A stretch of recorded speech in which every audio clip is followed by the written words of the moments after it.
तो यहाँ ए क्या कर रहा है, यहाँ एक कंडीशन लगा रहा है किसके ऊपर, यहाँ एक कंडीशन लगा रहा है बी के ऊपर कि मैं तुमको प्रॉपर्टी दे रही हूँ, लेकिन ये प्रॉपर्टी तुम एक्यूमुलेट करोगे, इकट्ठा करोगे और इसके बेनिफिट्स किसको दोगे, सी को दोगे, जो कि अभी एक माइनर है।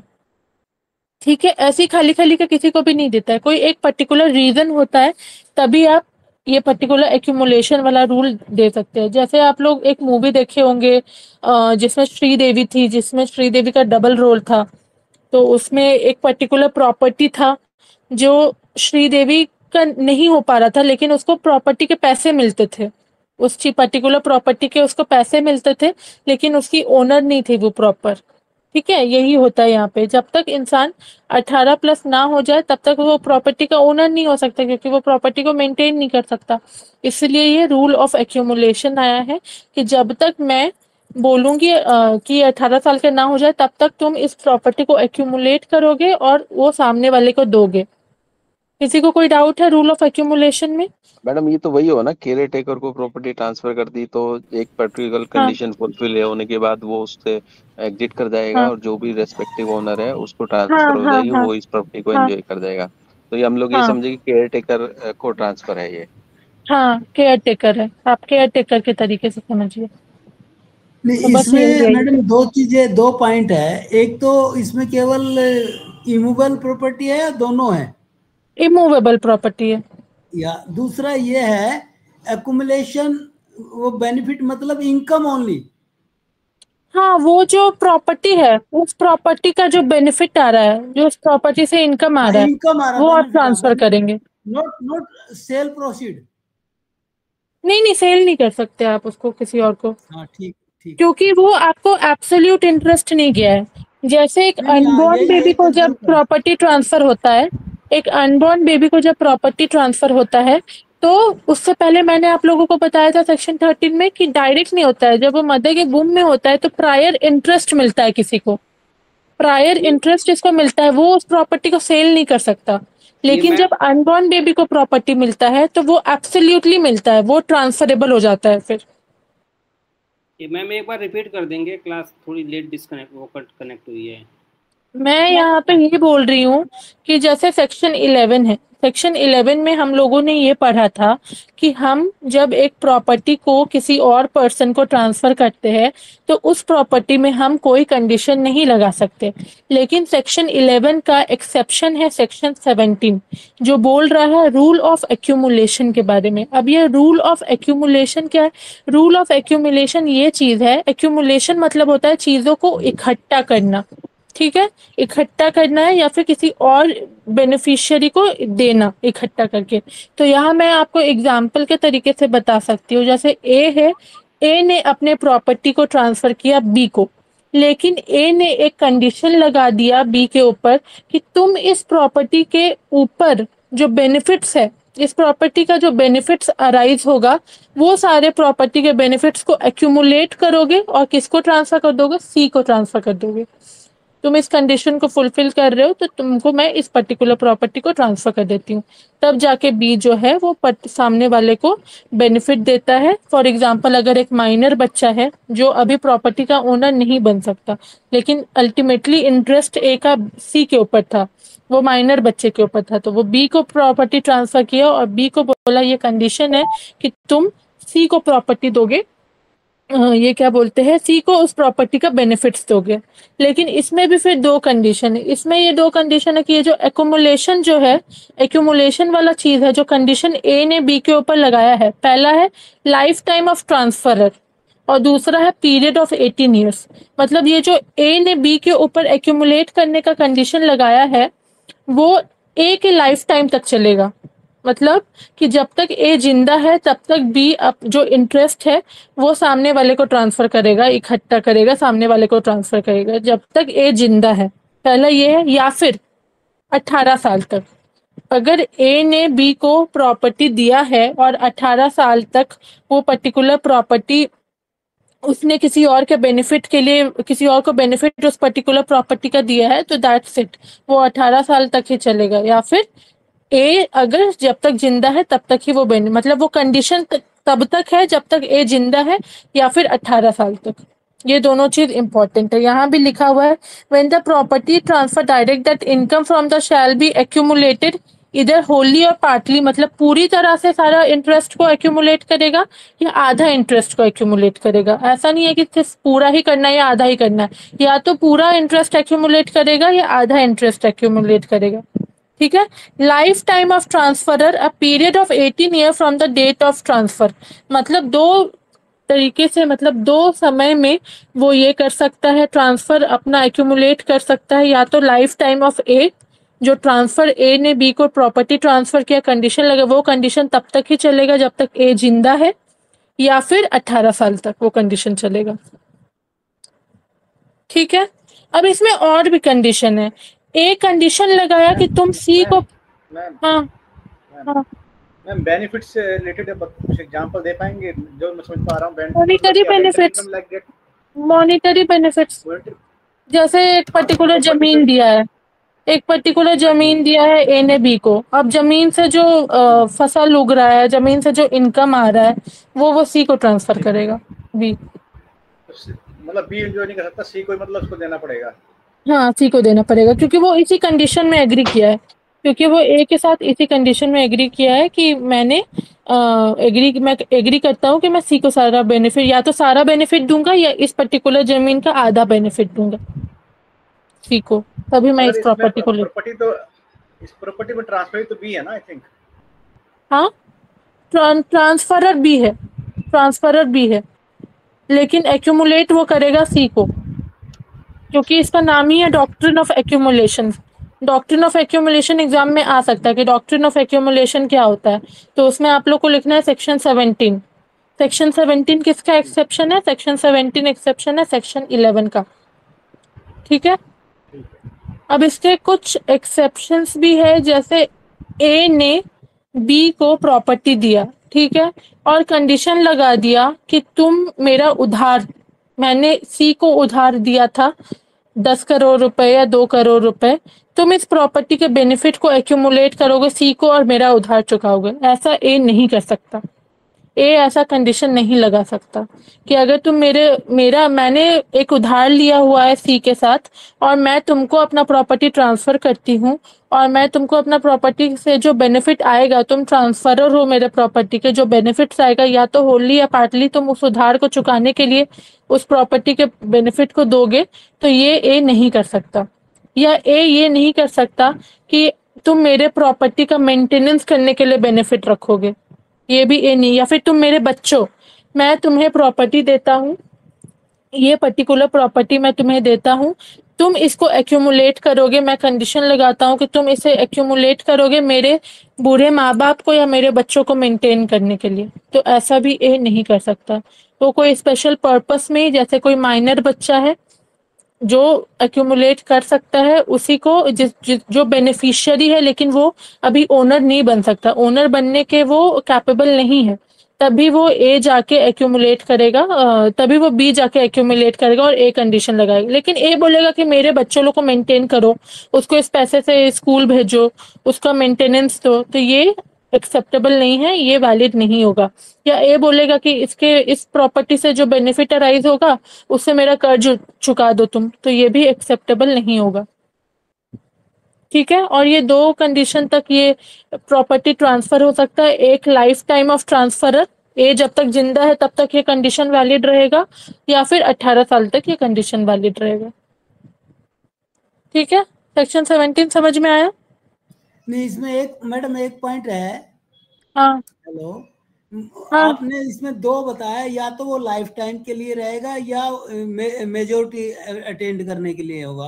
हाँ मान लो लाइफ टाइम के लिए कंडीशन है हाँ और ए जो है 1 साल बाद ही की डेथ कर जाता है, तो हाँ। अब उसको उसका एक्युमुलेशन नहीं मिलेगा क्योंकि ए लाइफ टाइम ए ए 1 साल बाद ही डेथ कर जाता है ना, तो 18 साल के लिए चलेगा। जैसे ए केवल 3 साल के लिए जिंदा रहा, ठीक है, तब हम लोग 18 साल वाला वैलिड रखेंगे, 18 साल तो रहेगा ही मिनिमम। अच्छा, हाँ यही करे। उसमें मेंशन है ना, विच एवर इज 18 साल लॉन्गर। के होने के बाद वो हाँ माइनर को हाँ जो है प्रॉपर्टी ट्रांसफर भी हो जाएगी। हाँ हाँ हाँ। उसमें मेंशन भी है which ever is longer.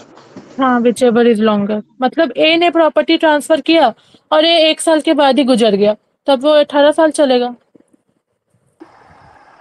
Ma'am ये ठीक जो है, ट्रांसफर कंटिन्यू है कीजिए। हाँ, ये बेसिकली जो मैं समझ पा रहा हूँ, ये क्या गिफ्ट टाइप का वो है क्या, लाइक गिफ्ट नहीं है, मेंटेनेंस आप रखिए, केयर टेकर आप रखिए, जैसे यशवी जी ने बोला था कि एज अ केयर टेकर वो ट्रांसफरर बनना है क्योंकि 18 साल के लिए या बेचेगा लाइफ टाइम। उसका टाइटल ही ट्रांसफर हो रहा है, तो गिफ्ट में ये पैसा नहीं लगता है, गिफ्ट हाँ, पूरा कंप्लीट बिना कंसिडरेशन का होता है, गिफ्ट भी हम लोग को पढ़ना है, इन फ्यूचर टीपी में गिफ्ट भी है। नहीं मैं वो एग्जांपल दे रहा हूँ मैम, अगर मान लो कोई पैसे देके खरीद रहा है तो उसमें ये हाँ, कंडीशन क्यों कोई एक्सेप्ट करेगा, क्योंकि ये ये कुछ, ये तो जो इंटर रिलेटेड हो, जैसे रिलेशनशिप में कोई वो ट्रांसफर हाँ, कर इंटर रिलेटेड होता है, कुछ कंडीशन होता है तभी केस में एक्सेप्ट रहेगा करता है। कि जैसे दादाजी अपने पोते के नाम कर रहा है, पोता माइनर है, तो उसके हम्म, नाम तो हो नहीं सकती, तो उसके जो है वो अपने बेटे को उसका जो केयर टेकर हाँ, है कोई थर्ड पार्टी जो जो नया प्रॉपर्टी खरीदना चाहता है वो तो ऑब्वियसली इस कंडीशन के साथ नहीं खरीदेगा, जो है, तो ये तो बेसिकली ऑब्वियस सा बात है।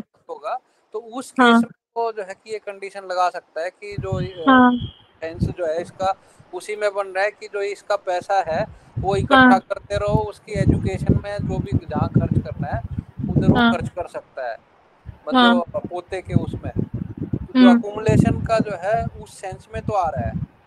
हाँ, ठीक है, आप सही समझ रहे हैं। Okay ma'am. अब नेक्स्ट है हमारा सेक्शन 18। आप लोग सेक्शन 14 पढ़े थे, मैंने आप लोगों को सेक्शन 14 बताया था कि हम लोग रूल अगेंस्ट परपेचुइटी, ये हम लोग सेक्शन 14 में पढ़े थे, ये भी आ सकता है रूल अगेंस्ट परपेचुइटी। तो परपेचुइटी क्या होता है, परपेचुइटी मतलब होता है फॉर एवर, सेक्शन 14 में था फॉर एवर का रूल के अगेंस्ट, मतलब कि हम लोग अपने नाम से प्रॉपर्टी अनंत काल तक नहीं रख सकते हैं, ठीक है। हम लोग जब तक जिंदा है अपने लाइफ टाइम तक ही अपने नाम से, हमारे नाम से वो प्रॉपर्टी रहेगा, हम मर जाएंगे तो हमारे बेटे को जाएगा, वो मर जाएगा तो हमारे पोते को जाएगा, वो मर जाएगा तो उसके पोते को जाएगा, लास्ट तक अनबॉर्न चाइल्ड को जाएगा, अनबॉर्न चाइल्ड के बाहर नहीं जा के ऊपर नहीं जा सकता, वहां तक रुक जाएगा। यही मैंने बताया था आप लोगों को कि हम लोग अनंत काल तक अपने नाम से प्रॉपर्टी नहीं रख सकते, लेकिन अगर वो प्रॉपर्टी पब्लिक इंटरेस्ट या रिलीजियस पर्पस के लिए हम लोग दे देते हैं तो हमारे नाम पे वो प्रॉपर्टी फॉरएवर के लिए हो जाएगा। तो ये कहाँ लिखा हुआ है, ये पर्टिकुलर चीज, ये पर्टिकुलर एक्सेप्शन कहाँ लिखा हुआ है, ये पर्टिकुलर एक्सेप्शन लिखा हुआ है सेक्शन 18 में। मतलब जैसे सेक्शन 11 का एक्सेप्शन है सेक्शन 17, वैसे ही सेक्शन 14 का एक्सेप्शन है सेक्शन 18। 14 में रूल अगेंस्ट परपेचुइटी बोला गया है कि हम लोग अनंत काल तक अपने नाम से प्रॉपर्टी नहीं रख सकते, एक प्रॉपर्टी जो हमने रखा है वो जब तक हम लाइफ टाइम में तक जिंदा है तब तक वो हमारे नाम का है, हम मर गए तो हमने जिसको मतलब जो हमारा इनहेरिट किया जिसने प्रॉपर्टी उसके नाम का हो गया, उसका लाइफ इंटरेस्ट तक रहेगा, फिर उसके नीचे उसके लाइफ लास्ट तक अनबॉर्न चाइल्ड तक रहेगा, फिर खत्म। लेकिन अगर हम उस पर्टिकुलर प्रॉपर्टी को पब्लिक इंटरेस्ट के लिए दे दे या उस पर्टिकुलर प्रॉपर्टी को रिलीजियस पर्पस के लिए दे दे तो हम उस पर्टिकुलर प्रॉपर्टी को अनंत काल तक अपने नाम का रख सकते हैं, और ये चीज लिखा हुआ है हमारे सेक्शन 18 में, ठीक है। अब है next most important section, section 19 and section 21। जो सेक्शन 19 और सेक्शन 21 है वो one of the most important section है, वो बात करता है वेस्टेड इंटरेस्ट और कॉन्टिजेंट इंटरेस्ट के बारे में, ठीक है। सेक्शन 19 बोलता है वेस्टेड इंटरेस्ट के बारे में और सेक्शन 21 बोलता है कॉन्टिजेंट इंटरेस्ट के बारे में। अब ये वेस्टेड इंटरेस्ट क्या है, अब ये कॉन्टिजेंट इंटरेस्ट क्या है, वो जानने से पहले हम लोगों को ये जानना होगा कि ये इंटरेस्ट क्या होता है, ठीक है। जब हम इंटरेस्ट ट्रांसफर करते हैं तो वो क्या होता है, तो जैसे ए ने बी को, ठीक है, एक पर्टिकुलर प्रॉपर्टी ट्रांसफर किया कि ये पर्टिकुलर प्रॉपर्टी मैं तुम्हें ट्रांसफर करता हूँ, लेकिन मैं तुम्हें इस पर्टिकुलर प्रॉपर्टी का कब्जा दूंगा 18 साल के बाद, ऐसा कंडीशन ए ने बी के ऊपर लगा दिया, ठीक है। या ये गोल्ड मैं तुम्हारे नाम करता हूँ लेकिन ये गोल्ड मैं तुम्हें तभी दूंगा जब मैं 18 साल पार हो जाऊंगा या फिर तुम 18 प्लस हो जाओगे या फिर 18 ईयर्स के बाद या फिर एक पर्टिकुलर साल के बाद मैं तुम्हें ये पर्टिकुलर प्रॉपर्टी दूंगा। एक कंडीशन, यहाँ भी कंडीशन का बात होता है। 19 और 20 भी, 19 और 21 भी कंडीशन के बारे में ही बात करता है। वेस्टेड इंटरेस्ट और कॉन्टिंजेंट इंटरेस्ट दोनों कंडीशन के बारे में बात करता है।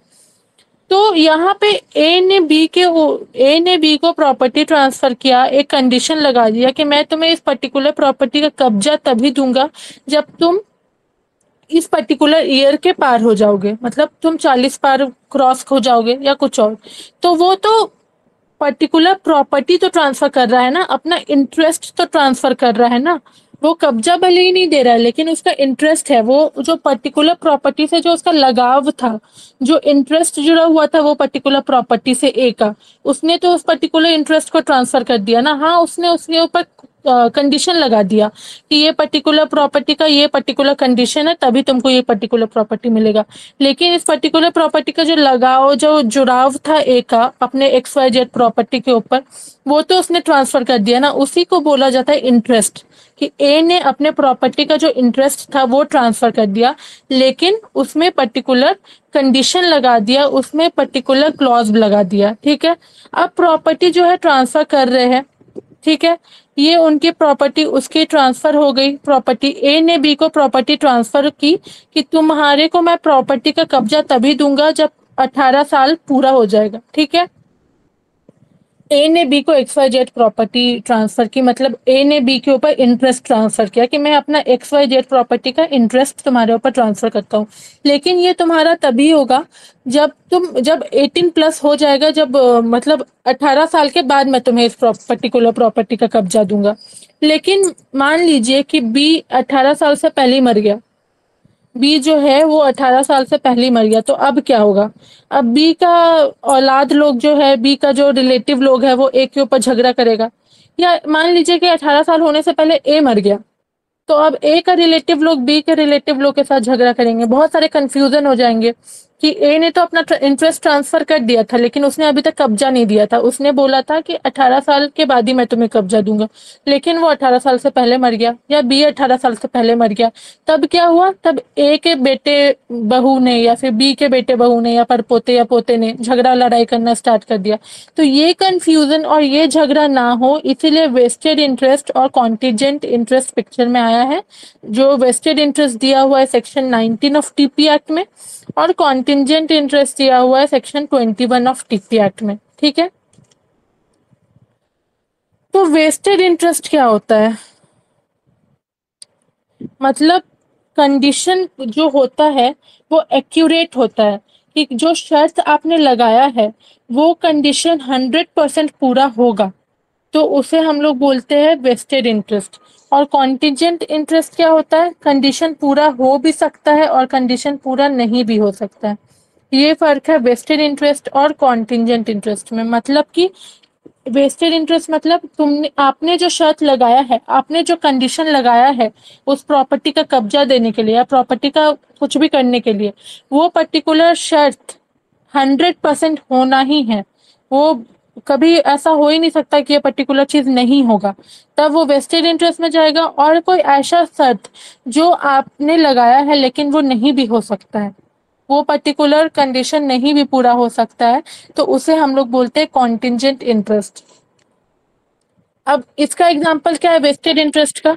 वेस्टेड इंटरेस्ट का एग्जांपल है कि ए ने बी को एक पर्टिकुलर प्रॉपर्टी दान में दिया। ठीक है, ए ने बी को एक पर्टिकुलर प्रॉपर्टी दान में दिया, लेकिन ए ने कंडीशन लगा दिया कि आपको ये प्रॉपर्टी तभी मिलेगी जब सी दुनिया से चला जाएगा। ठीक है, ए ने बी को एक प्रॉपर्टी दान में दिया और ये बोला कि आपको ये पर्टिकुलर प्रॉपर्टी का कब्जा तभी मिलेगा जब सी नाम का व्यक्ति इस दुनिया से चला जाएगा। तो ये इंसान को एक दिन मरना ही है, ये ऑब्वियस सा चीज है कि सी कभी ना कभी दुनिया से जाएगा, 100% जाएगा। ठीक है, तो ये पर्टिकुलर यहाँ पे जो सी मरने वाला है, तो ये हो गया हमारा वेस्टेड इंटरेस्ट। मतलब यहाँ पे ए ने जो कंडीशन लगाया है वो कंडीशन 100% फुलफिल होगा, वो कंडीशन 100% होगा, तो सी मर जाएगा तो बी को मिल जाएगा। अब मान लीजिए कि बी ही पहले मर गया, बी सी से पहले मर गया, तो जब सी मरेगा तो बी के बच्चों को मिल जाएगा प्रॉपर्टी, क्योंकि ये कंडीशन वेस्टेड इंटरेस्ट था, ये कंडीशन होना ही होना था, 100% होना था ये कंडीशन। तो अगर वेस्टेड इंटरेस्ट है तो 100% ट्रांसफरर को प्रॉपर्टी मिलेगा। कॉन्टिंजेंट इंटरेस्ट है तो ट्रांसफरर को प्रॉपर्टी तभी मिलेगा जब उसको वो कंडीशन पूरा होगा। तो यहाँ पे सी से पहले अगर बी ए ने बी को एक प्रॉपर्टी दान किया, ए ने कंडीशन लगाया कि आपको प्रॉपर्टी तभी मिलेगा जब सी दुनिया से चला जाएगा। अब जो बी है वो भी सी से पहले ही मर गया। अब जो बी है या फिर ए जो है वो भी सी से पहले ही मर गया, या दोनों मर गए, तब क्या होगा? तभी भी प्रॉपर्टी मिलेगा। जब सी मरेगा तभी भी प्रॉपर्टी मिल, ए के हायर्स जो है, ए के जो लीगल रिप्रेजेंटेटिव है, रिलेटिव है, बाल बच्चे लोग हैं, वो बी के बाल बच्चों लीगल हायर्स को देंगे प्रॉपर्टी। ठीक है। या फिर ए ने बी को ट्रांसफर किया एक पर्टिकुलर प्रॉपर्टी और ये कंडीशन लगाया कि ये प्रॉपर्टी सी जब तक जिंदा है, ये प्रॉपर्टी उसके पास, एक सेकेंड होल्ड कीजिए।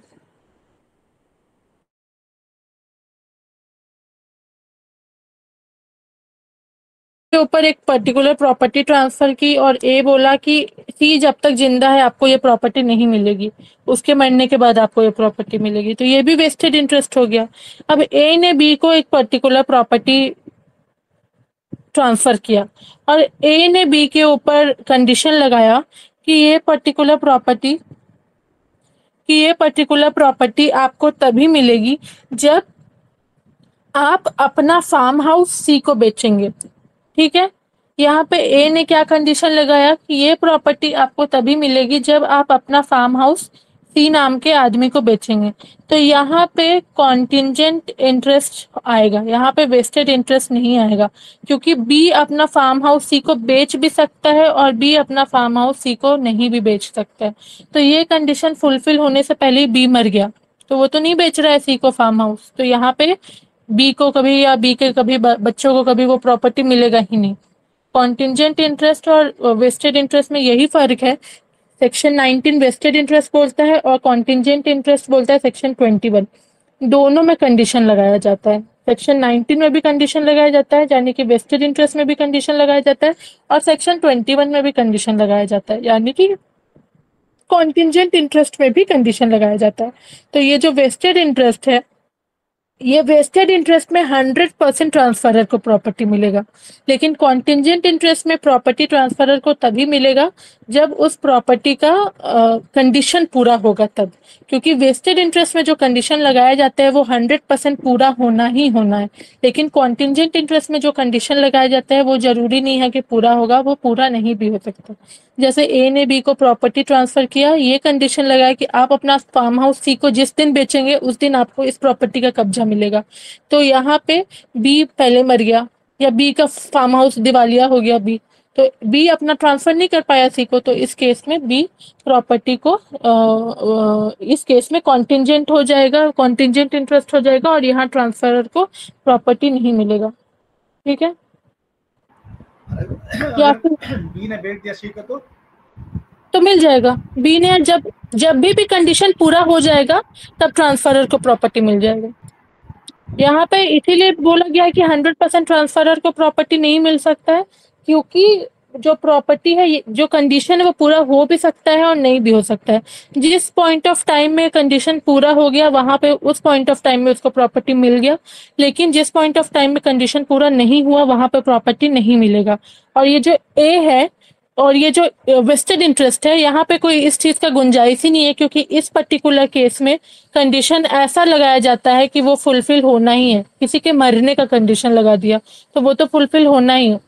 कोई इंसान पेट में है, ठीक है, कोई इंसान किसी के पेट में है, अब ये कंडीशन 100% श्योर है कि वो मतलब कि जन्म लेगा ही लेगा, तब जाके वो वेस्टेड इंटरेस्ट हो गया। लेकिन ये कॉन्टिंजेंट इंटरेस्ट में भी आ जाता है। अगर कुछ मिस हैपनिंग हो गया, कुछ मिसकैरेज हो गया, तो ये भी कॉन्टिंजेंट इंटरेस्ट में भी आता है। तो ये सेक्शन 20 में बताया गया अनबॉर्न चाइल्ड वाला, क्योंकि ये वेस्टेड भी हो जाता है, कॉन्टिंजेंट भी हो जाता है, इसलिए इसके लिए अलग सेक्शन है। तो जैसे ए ने बी को एक पर्टिकुलर अमाउंट दिया है गिफ्ट में और ये बोला है कि तुम इस पर्टिकुलर अमाउंट को तभी यूज कर सकते हो जब अपनी बहन का शादी करवाओगे। तो तो ये भी कॉन्टिजेंट इंटरेस्ट है। उसकी बहन का शादी हो भी सकता है, उसकी बहन का शादी नहीं भी हो सकता है। तो जिस पॉइंट ऑफ टाइम में उसकी बहन का शादी हो गया, उस पॉइंट ऑफ टाइम में उसको पैसा मिल गया। जिस पॉइंट ऑफ टाइम में उसको बहन का शादी नहीं हुआ, उस पॉइंट ऑफ टाइम में उसका पैसा हट गया। तो वेस्टेड इंटरेस्ट मतलब यही होता है कि कंडीशन 100% पूरा होना है। कॉन्टिजेंट इंटरेस्ट में कंडीशन पूरा हो भी सकता है, नहीं भी हो सकता है। लेकिन कॉन्टिजेंट इंटरेस्ट में जिस पॉइंट ऑफ टाइम में कंडीशन पूरा हो गया, उस पॉइंट ऑफ टाइम में हम लोग प्रॉपर्टी ट्रांसफर कर देंगे। ठीक है, तो ये है सेक्शन 19 और 21 जो कि है वेस्टेड इंटरेस्ट और कॉन्टिजेंट इंटरेस्ट। अब सेक्शन 20 क्या बोलता है? सेक्शन 20 बहुत इजी सा सेक्शन है। सेक्शन 20 बोलता है एक अनबॉर्न चाइल्ड जो अपनी माँ के पेट में है, ठीक है, उसको अगर कोई इंसान प्रॉपर्टी देना चाहता है तो वो वेस्टेड इंटरेस्ट में आएगा। ठीक है, क्योंकि वो पर्टिकुलर बच्चा तो जब पेट में आ गया है तो उसको ऑब्वियसली जन्म लेना ही लेना है, तो वेस्टेड इंटरेस्ट में आ जाएगा। ये पर्टिकुलर चीज दिया हुआ है सेक्शन 20 में। तो आप लोग जब भी सेक्शन 13 आएगा एग्जाम में कि unborn child transfer to unborn child explain कीजिए, तो आप लोग एक्सप्लेन करेंगे सेक्शन 5, सेक्शन 13 और सेक्शन 20। ये तीनों सेक्शन को रिलेटेड है। इसलिए को रिलेटेड है क्योंकि सेक्शन 5 बोलता है कि दो लिविंग बीइंग के बीच में ही प्रॉपर्टी ट्रांसफर होता है, लेकिन इसका एक्सेप्शन है सेक्शन 13 जो बोलता है हम लोग एक अनबॉर्न चाइल्ड को भी प्रॉपर्टी ट्रांसफर कर सकते हैं। फिर सेक्शन 20 बोलता है कि जो बच्चा माँ के पेट में है उसके ऊपर अगर हम प्रॉपर्टी ट्रांसफर कर रहे हैं कि ये कंडीशन लगा रहे हैं कि ये बच्चा जब दुनिया में आएगा तभी तुमको कब्जा मिलेगा प्रॉपर्टी का, तो वो जो कंडीशन होता है वो वेस्टेड इंटरेस्ट होता है, क्योंकि उसको आना ही आना है दुनिया में। लेकिन अगर ऐसा कुछ मिसफॉर्च्यून हो गया, अनहैपनिंग हो गया, तो वो कॉन्टिजेंट में चला जाएगा। ये 20 है, तो 17, 18, 19, मैडम 20 में दोनों हो गए ना? 20 में, हाँ 20 में बेसिकली बात कर रहे हैं अनबॉर्न चाइल्ड के बारे में कि एक उसमें अनबॉर्न चाइल्ड का कंडीशन लगा है। हाँ 20 में दोनों हो गए। ये मैडम ये 15 16 में क्या है आपने क्या 15 और 16 15 और 16 सेक्शन इम्पोर्टेंट नहीं है। मैंने आपको स्टार्टिंग में ही बोला था कि मैं सारे सेक्शंस नहीं बताऊंगी क्योंकि 137 सेक्शन है। 137 सेक्शन हम लोग पढ़ने चले गए तो हम लोग का सिलेबस कंप्लीट नहीं होगा, तो हम इम्पोर्टेंट सेक्शन ही कवर करेंगे हम लोग। मैम अब तक कौन से कर दिए आपने सेक्शंस?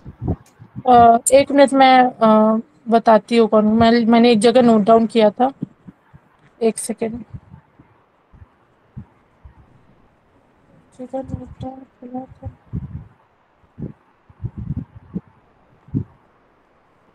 मोटा मोटी 1 से 14 हो गए, फिर ये जो है 17, 18, 19, 20, 21। हाँ एक सेकंड, कहाँ लिखे थे मेरे को याद नहीं आ रहा।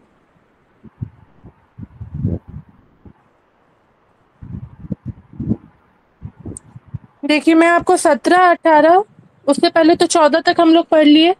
17, 18, 19, 20, 21 हो गया। उसके बाद मैं आप लोग को पढ़ाऊंगी 35,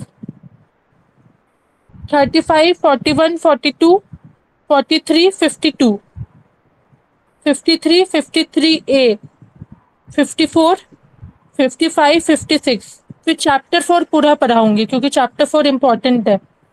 फिर 60, 61, 62, 63, 67, 77, 91, 92, 100, 101, 105, 106, 7, 8, 118, 121। फिर गिफ्ट का पूरा मैं आप लोगों को पढ़ाऊंगी। फिर सेक्शन 130। इतना ही आएगा आपके exam point of view ma'am ये से। लिस्ट शेयर कर देना प्लीज। ये सेक्शंस आप लोग को शेयर करना है। हाँ जी। सेक्शन 13 ने इसलिए कॉन्ट्राडिक्ट किया क्योंकि इसने बोल दिया कि ये पर्टिकुलर प्रॉपर्टी हम लोग एक अनबॉर्न चाइल्ड को भी ट्रांसफर कर सकते हैं। तो एक अनबॉर्न चाइल्ड तो एक लिविंग बीइंग है नहीं, तो यहाँ पे कॉन्ट्राडिक्ट किया सेक्शन 13 ने। अब इस पर्टिकुलर चीज को आगे लेके गए इंटरेस्ट में, अगर कोई कंडीशन लगा दिया, अगर किसी ने, क्योंकि अभी हम लोग कंडीशन के बारे में पढ़ रहे हैं, 11 आपका हो गया, 17 हो गया, 19, 21, ये सब कंडीशन है, तो 20 भी कंडीशन के ही बारे में बोल रही है कि अगर आप एक पर्टिकुलर कंडीशन लगाते हैं कि अगर तुम्हारा बच्चा हो, मैंने तुम्हें अपने प्रॉपर्टी का इंटरेस्ट ट्रांसफर कर दिया, मतलब मैंने तुम्हें अपने प्रॉपर्टी का लगाव जो मेरा था, जो भी उस प्रॉपर्टी का है, कि तुम इस प्रॉपर्टी को ले लेना, लेकिन मैं तुम्हें कंडीशन देता हूँ कि जब तुम्हारा बच्चा पैदा होगा तभी तुम इस पर्टिकुलर प्रॉपर्टी को कब्जा ले सकते हो, तभी इस पर्टिकुलर प्रॉपर्टी का पोजेशन ले सकते हो। तो उसका बच्चा अगर उसके पेट में है उस समय, ठीक है, तो ये हो जाएगा वेस्टेड इंटरेस्ट, क्योंकि बच्चा पेट में है, मतलब वो बच्चा धरती पे आएगा जरूर, तो ये वेस्टेड इंटरेस्ट हो गया। और या फिर अगर कुछ मिस हैपनिंग हो गया कि उसका बच्चा धरती पे नहीं आया तो उसको उस कंडीशन में नहीं मिलेगा, तो वो कॉन्टिजेंट इंटरेस्ट हो गया। बेसिकली मैम एक सेक्शन वेस्टेड 18 के इंटरेस्ट में बारे 100% प्रॉपर्टी मिलता है, कॉन्टिजेंट इंटरेस्ट में 100% प्रॉपर्टी नहीं मिलता है, मैम क्योंकि अनबॉर्न वेस्टेड अनबॉर्न चाइल्ड का एग्जांपल तो उसी में कंटिजेंट में ही जाएगा, क्योंकि वो अनसर्टेन है, मतलब हाँ पैदा तो होगा, वो जिंदा होगा या मरा हुआ होगा, वो हाँ मतलब अनसर्टेन है। लेकिन हाँ जैसे कोई डेथ के बाद प्रॉपर्टी जाएगी, वो आपका वेस्टेड में आ जाएगा, क्योंकि हाँ डेथ तो हाँ, सर्टेन है। क्योंकि डेथ तो सर्टेन चीज है। तो इसमें मतलब जो है ये कंटिजेंट में ही लेना पड़ेगा, जो अनबॉर्न चाइल्ड। हाँ ठीक है, तो आप सेक्शन आपका अनबॉर्न चाइल्ड से रिलेटेड कुछ भी मैटर आएगा तो आप उसमें सेक्शन 5, सेक्शन 13 और सेक्शन 20 लिखेंगे। वेस्टेड इंटरेस्ट और कॉन्टिजेंट इंटरेस्ट आ सकता है, तो वेस्टेड इंटरेस्ट है सेक्शन 19 में, कॉन्टिजेंट इंटरेस्ट है सेक्शन 21 में। आपका रूल ऑफ एक्यूमुलेशन आएगा तो आप लिखेंगे सेक्शन 11, जिसका एक्सेप्शन और उसका एक्सेप्शन लिखेंगे सेक्शन 17। सेक्शन 17 में ही रूल ऑफ एक्यूमुलेशन है कि आप अपना प्रॉपर्टी कंडीशन आपको लगा हुआ है कि आप किसी और को उसका बेनिफिट्स देंगे ट्रांसफरर के लाइफ टाइम तक या 18 साल तक। ठीक है, ये चीज मैम समझ इसमें गए। कोई केस लो भी है क्या जिसके बेस पे, क्योंकि ये तो सिंपल से 4 लाइन का ही क्वेश्चन बना, तो कुछ हाँ, केस लो केस लॉ डाल भी के मुझे कोई। देना पड़ेगा। हाँ, मैं केस लॉ भी दे दूंगी, नेक्स्ट मैं नोट्स हाँ, बनाऊंगी तो केस लॉ ही डालेंगे उसमें ज्यादा। नहीं ठीक है, मैडम, जो केस लॉ आपने दे अभी देंगे, हम अभी केस लॉ दे देंगे। करंट में आपने दिया है उसमें कुछ केस लो ऐड कर देंगे तो हम थोड़ा उसका पढ़ के हाँ मसाला तैयार कर लेंगे, तो एक हाँ 10 नंबर हाँ का हाँ, क्वेश्चन या 20 का लिख देंगे हम लोग। ठीक है ठीक है, केस लॉ डाल भेज देंगे हम। ठीक है, फिर आज का क्लास यहीं पे वाइंड अप करते हैं। मैम एक सेक्शन 18 के बारे में पूछना था, ये सेक्शन 18 है आपका, 14 का। सेक्शन 14 का एक्सेप्शन। सेक्शन ठीक 18 है। आपका सेक्शन 14 का एक्सेप्शन है, रूल अगेंस्ट परपेचुइटी। सेक्शन 14 बोलता है रूल अगेंस्ट परपेचुइटी, मतलब परपेचुइटी मतलब होता है फॉरएवर, और अगेंस्ट मतलब होता है कि फॉरएवर वाले रूल से अगेंस्ट में, मतलब आप अपने नाम का, आप अपना प्रॉपर्टी अपने नाम के, मतलब एक प्रॉपर्टी को आप अपना नाम अनंत काल तक नहीं दे सकते, ये बोलता है सेक्शन 14। आप अपने लाइफ टाइम तक ही अपने प्रॉपर्टी को अपना नाम दे सकते हैं, आप जिस टाइम में आपका लाइफ चला गया उस टाइम में आपके बच्चों को मिल जाएगा, जिसको मिलेगा उसके लाइफ तक वो प्रॉपर्टी है, फिर उसके नीचे जाएगा, लास्ट तक जाएगा एक अनबॉर्न चाइल्ड तक। लेकिन ये रूल का एक्सेप्शन है सेक्शन 18 कि आप किसी पब्लिक पर्पस के लिए, आप किसी रिलीजियस पर्पस के लिए अपना प्रॉपर्टी ट्रांसफर करते हैं तो आपका नाम हमेशा जिंदगी, मतलब कि अनंत काल तक आपका नाम उस प्रॉपर्टी में लग जाएगा। ये चीज लिखा हुआ है सेक्शन 18 में।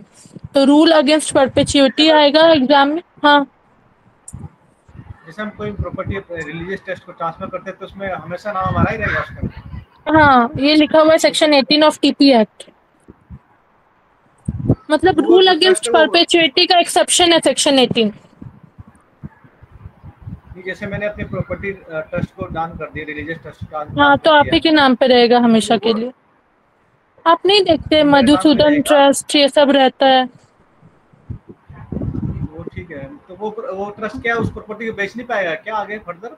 मैं वो कहना चाह रहा था। एब्सोल्यूट नहीं होता है, वो ट्रांसफरेबल नहीं हो, तो आप रिलीजियस पर्पस के लिए दे दिया, वो क्या एब्सोल्यूट ट्रांसफर अनबॉर्न चाइल्ड को मिलता है। ये भी याद रखेगा कि एक अनबॉर्न चाइल्ड को जब प्रॉपर्टी मिलता है तो वो एब्सोल्यूट प्रॉपर्टी मिलता है, मतलब वो इंसान, वो बच्चा, मतलब जब तक वो 18 साल का ना हो जाए तब तक तो उसको बेनिफिट ही मिलेगा। सेक्शन 17 के अंदर उसको बेनिफिट मिलने लगेगा, प्रायर इंटरेस्ट जिसको मिला है। लेकिन जब जब भी वो उस पर्टिकुलर प्रॉपर्टी का ओनर बन गया उसके बाद से वो उस प्रॉपर्टी को 100% बेच सकता है। लेकिन प्रायर इंटरेस्ट जिसको मिला है या जो एक्यूमुलेट कर रहा है, ये लोग कभी भी बेच नहीं सकते। अगर आप अपने प्रॉपर्टी को पब्लिक ट्रस्ट के लिए भी दे रहे हैं तो आप बेच नहीं सकते हो, अब उस प्रॉपर्टी को आप बेच नहीं सकते, वो प्रॉपर्टी ट्रांसफरेबल नहीं होता है। और हम लोग प्रॉपर्टी कौन कौन सा प्रॉपर्टी नहीं बेच सकते हैं ये भी एग्जाम में आ सकता है, तो ये हमने पढ़ा था सेक्शन 6 में कि किस किस टाइप का प्रॉपर्टी हम ट्रांसफर नहीं कर सकते हैं और हम कॉम्पिटेंट कब है प्रॉपर्टी ट्रांसफर करने के लिए, ये दिया गया था सेक्शन 7 में। ये सब इम्पोर्टेंट सेक्शन है जो आने का चांसेस बनता है ये सब सेक्शन का।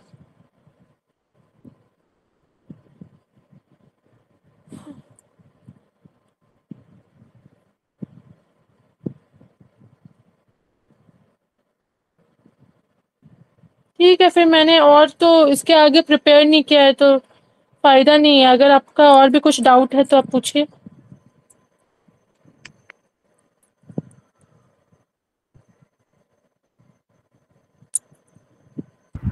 ठीक है, नेक्स्ट क्लास में। ठीक है, फिर नेक्स्ट क्लास में हम लोग सेक्शन 35 से स्टार्ट करेंगे। Section thank you. हाँ, थैंक यू।